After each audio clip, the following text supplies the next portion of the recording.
Well, you know, Mean Gene, you may notice, brother, that I am wearing the black and white tonight, dude. And there's a reason for that, man. Because, maniacs, like all of the WWE Universe, brother, I too am in mourning. I too must dress up as if I'm at a funeral, dude.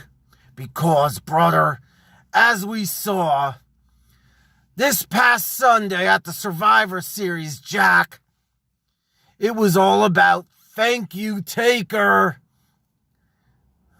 Because the Man in Black, brother, the original Man in Black, dude, he's declared that he was going to let his career rest in peace, brother.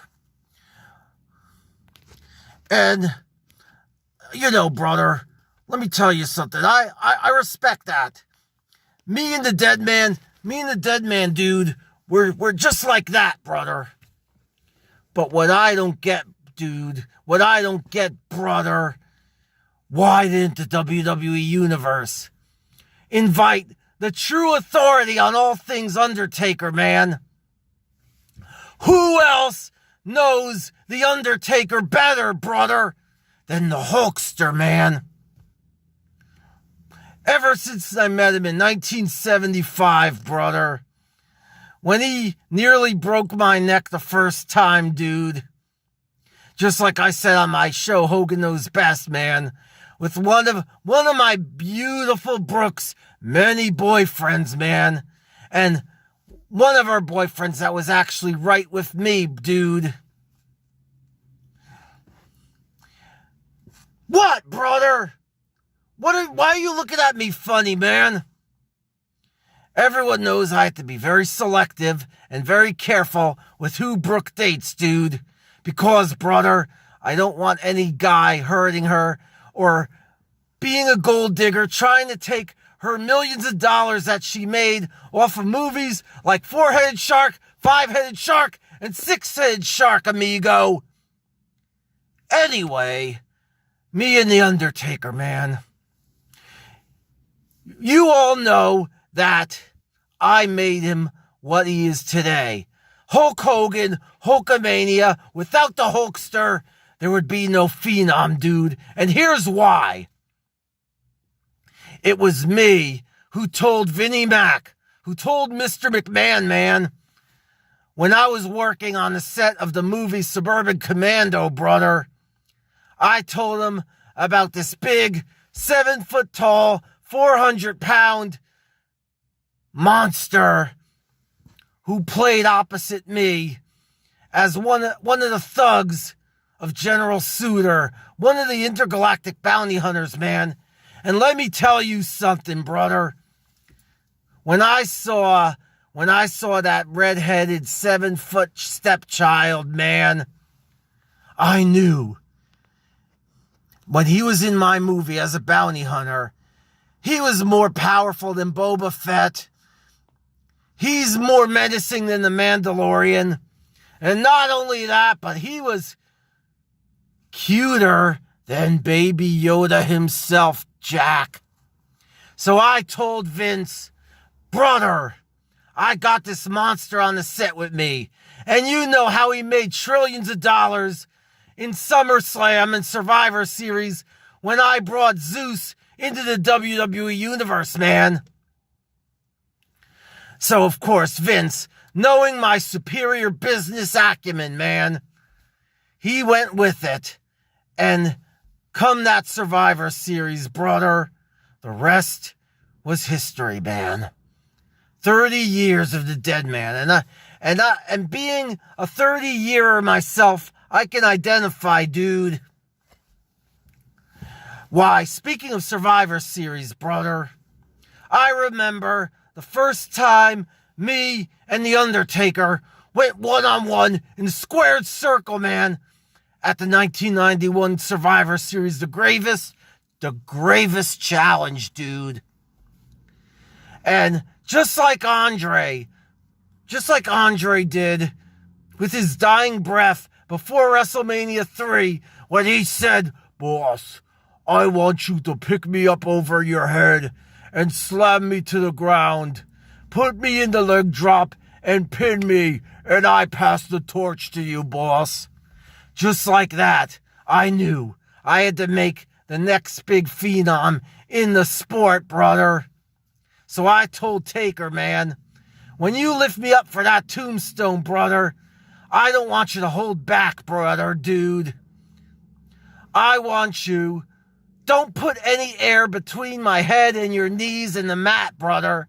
I want you to drop me square on the top of my head, brother.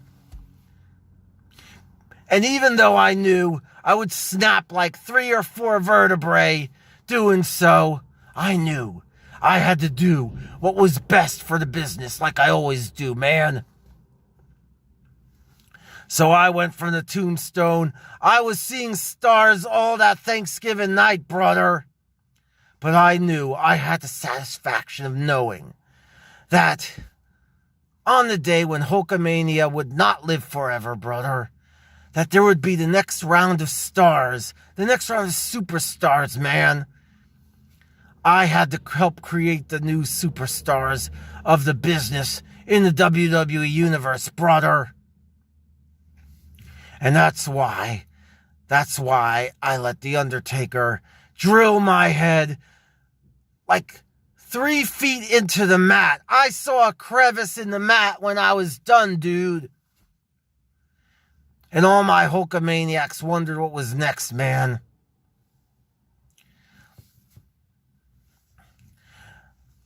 But, brother, I think of all my stories, and I thought of another one, too. When Hulkamania did live again, and will live forever today, brother, when I came back after WrestleMania 18 in Toronto in the Superdome, brother. When I won the undisputed WWE Championship again, brother.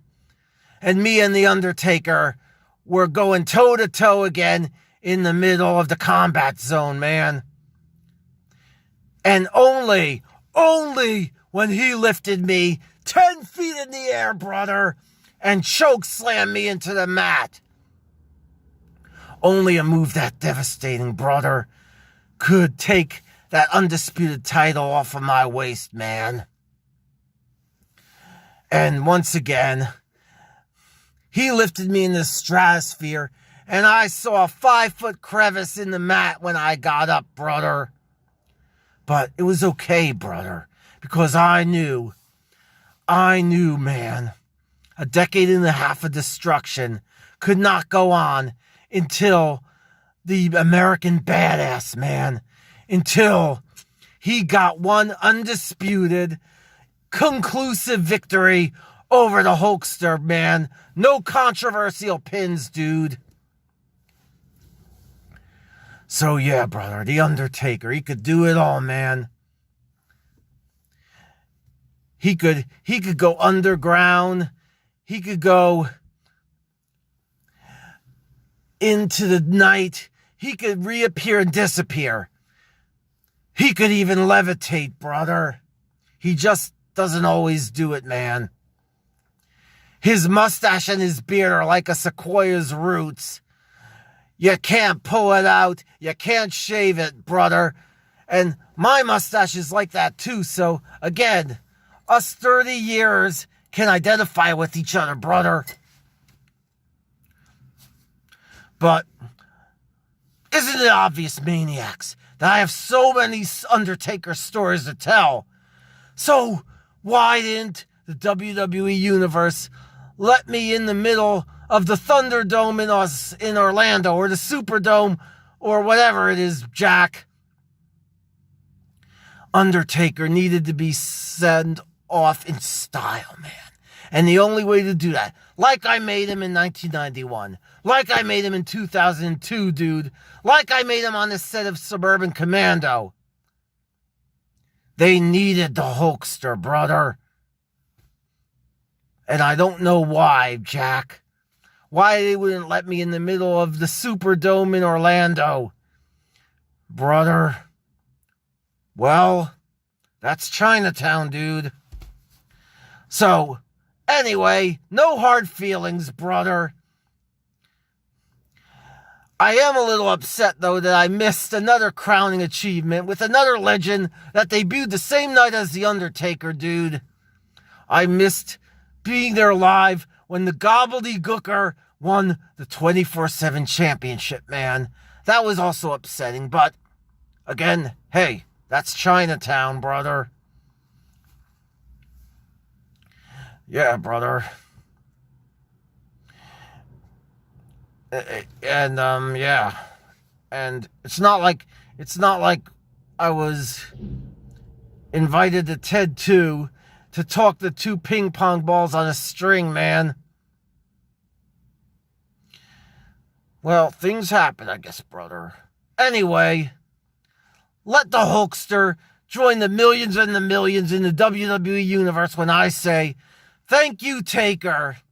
And you're welcome, more importantly. Because what would you do without the Hulkster making you?